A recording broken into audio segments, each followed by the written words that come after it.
Hello viewers, আসসালামু আলাইকুম। নদিস cooking and ব্লগে আপনাদের সবাইকে স্বাগতম। আশা করছি আপনারা সকলেই ভালো আছেন। আমি আলহামদুলিল্লাহ খুব ভালো আছি। আজকে চলে আসলাম চিকেন বিরিয়ানি রেসিপি নিয়ে। আমি ঘরোয়া উপায়ে কিভাবে চিকেন বিরিয়ানিটা তৈরি করি তাই আপনাদের সাথে শেয়ার করব। এখানে আমি চিকেন বিরিয়ানি তৈরি করার জন্য পোলার চাল আগে থেকে ভিজিয়ে রেখেছিলাম। তারপর এখানে চিকেনগুলো ভালোভাবে ধুয়ে মাখিয়ে নিব।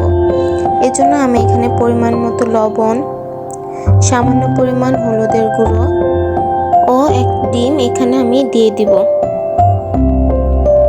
ডিমটি দেওয়া হয়ে গেলে আমি মুরগির মাংসগুলো ভালো করে মাখিয়ে নিব। মুরগির মাংসগুলো মাখিয়ে আমি কিছুক্ষণের জন্য এগুলো রেখে দিয়েছিলাম।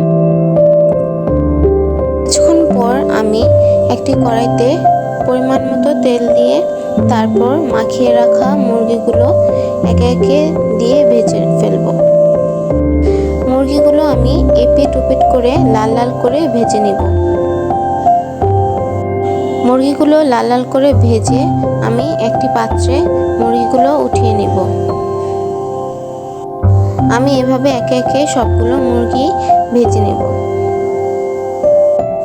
মুরগিগুলো ভাজা হয়ে গেলে আমি একটি পাতিল বসিয়ে তার মধ্যে আমি পরিমাণ মতো তেল দিয়ে দিয়েছিলাম।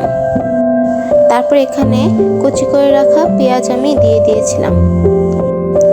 পেঁয়াজগুলো ভাজা ভাজা করে তারপর আমি এখানে পরিমাণ মতো আদা রসুন বাটা দিয়ে দিব।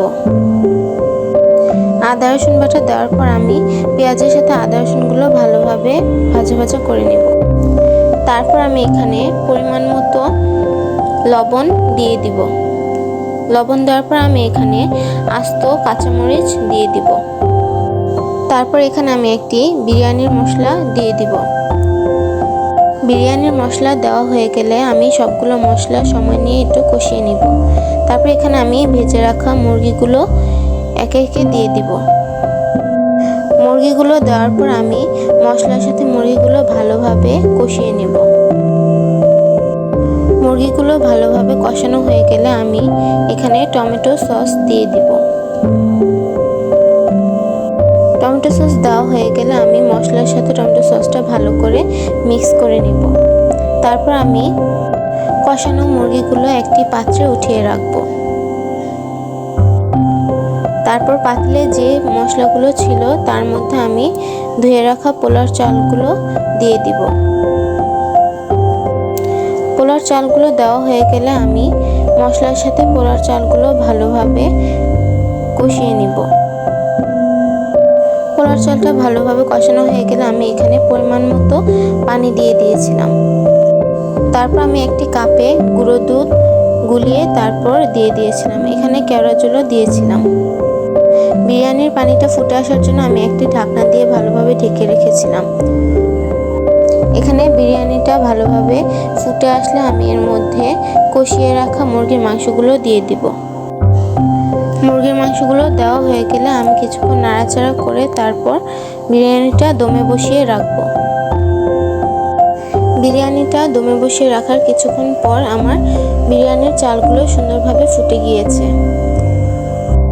আজকে চিকেন বিরিয়ানিটা খুব সুন্দর ঝরঝরা হয়েছিল এবং খেতেও বেশ মজাদার হয়েছিল।